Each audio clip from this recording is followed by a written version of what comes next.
entender a Dios se expande, como tú no lo sabes, tú aprietas el botón y calientas lo que vas a conocer. Si tú no entiendes a tu microondas, ¿cómo tú vas a querer entender a Dios? Por eso, querido hermano, no podemos, yo me niego rotundamente a las personas que me digan que le expliquen a Dios. Yo puedo aclarar tus dudas respecto a las cosas que conocemos a Dios. Pero yo le digo a las personas, a Dios no podemos entenderlo. A Dios solamente podemos adorarlo. Es a través de la adoración como nosotros llegamos a Dios.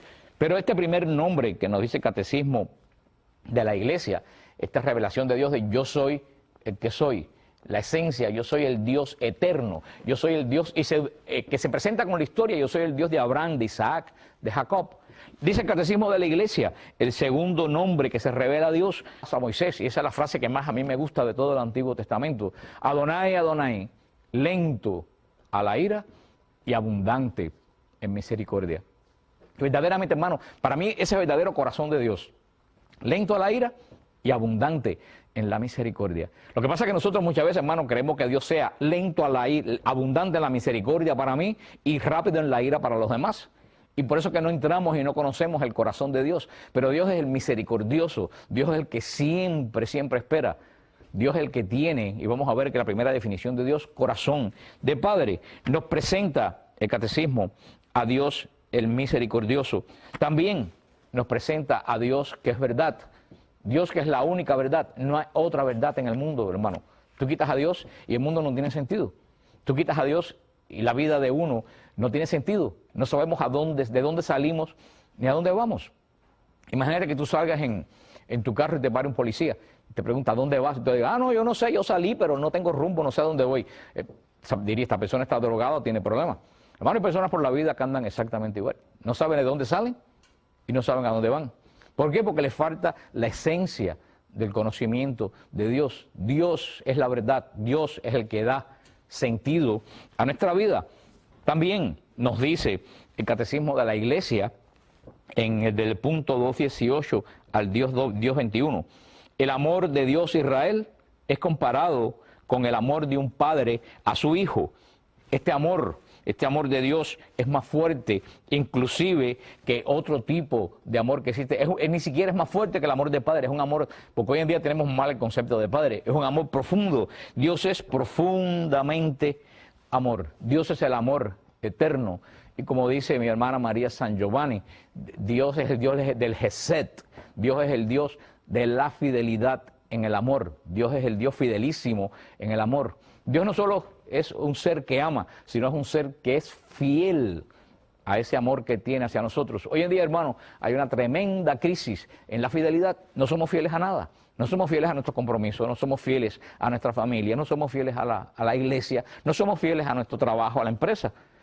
El Señor siempre no solo ama, es fiel a ese profundo amor que Él tiene a su pueblo. Y eso es lo que dice el catecismo de la iglesia, cuando nos dice cuál es la consecuencia de la fe en el único amor. Dice la iglesia en 2 puntos, es reconocer la grandeza y la majestad de Dios. Si Dios es tan grande que supera nuestra ciencia, por tanto Dios debe ser el primero en que debe ser servido. Eso es un pensamiento de Juana de Arco, de Santa Juana de Arco. Segundo, es vivir en la acción de gracias. Estas 3 cosas nos llevan a Dios. Primero, reconocer la grandeza y la majestad de Dios, que nos lleva siempre a poner a Dios en el primer lugar de nuestra vida. Segundo, vivir en acción de gracias. Dice el catecismo, si Dios es el único, todo lo que somos y todo lo que poseemos viene de Él. ¿Qué tienes que no hayas recibido? Dice primera de Corintios 4:7. Dice el Salmo 116. ¿Cómo pagaré al Señor todo el bien que me ha hecho? Hermanos, la segunda consecuencia de creer en Dios es vivir en la acción de gracias. A mí me maravilla, yo contesto 70, 80 preguntas diarias de apologética en EWTN. Y de estas 80 o 90 preguntas diarias por 8 o 9 años que estoy haciendo esto ya, creo que me han llegado solamente 2 o 3 respuestas de acción de gracias a soluciones o aclaraciones que se le ha dado a los hermanos. Hoy en día se nos ha olvidado dar gracias a Dios, como dar gracias a los hermanos. Reclamamos y reclamamos y reclamamos. Estamos siempre pidiendo, pero cuando el Señor concede, no damos gracias. Luego entonces, la consecuencia de creer en Dios, repito, primero reconocer la grandeza de Dios, que nos lleva a hacer de Él el primero en nuestra vida. Segundo, la acción de gracias. Si todo lo que tenemos nos viene de ese Dios que creemos, tenemos que darle gracias mañana, tarde y noche. Tercero, reconocer la unidad y la verdadera dignidad de todos los hombres. Si este Dios eterno, nosotros hemos sido creados imagen y semejanza de él, hermano, todo hermano merece nuestro respeto, porque todo hermano tiene esa dignidad de imagen y semejanza de Dios. Cuarto, el usar bien de las cosas creadas. Dice el punto 2.26, la fe en Dios, el único, nos lleva a usar todo lo que Él nos da en la medida que nos acerca a Él. Y el separarnos de ellos en la medida que nos aparta de Él. Yo siempre les digo a los hermanos que acuden a nuestro ministerio en Miami, que me escriben muchas veces en el WTN, les digo la gran frase de San Agustín: al que se aparta de Dios, todo se aparta de Él. Y te lo voy a repetir, porque a lo mejor en tu vida es lo que te hace falta. Al que se aparta de Dios, todo se aparta de Él.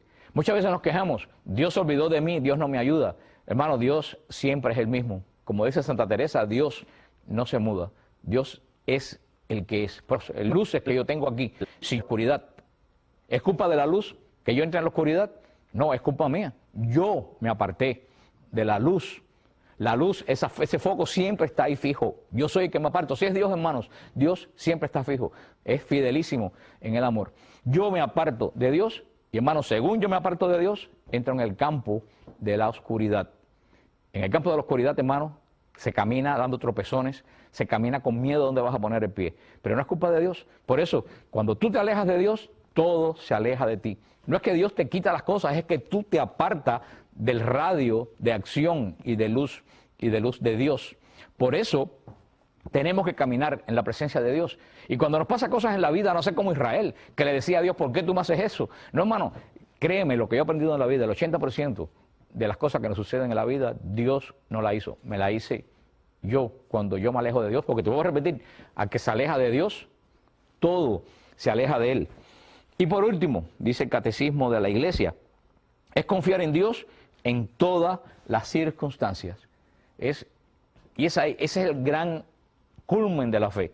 Cuando tú llegas a la profundidad de la fe, cuando tú confías profundamente en el Señor, cuando en tu vida se hace realidad lo que dice San Pablo en la carta a los Romanos: todo obra para bien del que ama al Señor.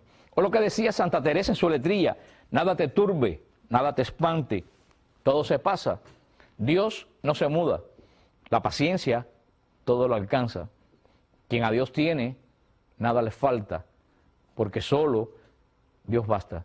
Esa es la esencia de la confianza en Dios. Y de esa confianza en Dios, querido hermano, donarse a Dios. Yo siempre le digo a los hermanos que me escriben, yo tengo que hacer, Dios no cría vagos, definitivamente Dios no cría vagos, Dios no tiene nada que ver con los vagos. Tú tienes que hacer la parte tuya en la vida que tú crees que debes hacer. Cuando tú terminas de hacer esa parte tuya en la vida, entonces cuando tú, hermano, debes parar y debes abandonarte a Dios y dejar que Dios entre en tu vida y que Dios actúe en tu vida. Entonces vas a ver los milagros y vas a ver la gloria de Dios. A mí me da mucha pena muchas veces porque yo veo que me dicen hermanos católicos que nunca han visto un milagro de Dios. Yo no concibo cómo alguien vive en Dios y no haya visto un milagro de Dios. Porque te falta confianza, porque te falta fe. Recuérdate que nuestra fe no es un creer intelectual. Nuestra fe es un ponerte bajo la autoridad de aquel que tú dices que crees. Por eso en el credo, con esa sencilla palabra, cuando decimos creo, tú estás definiendo que tú no solo sabes que existe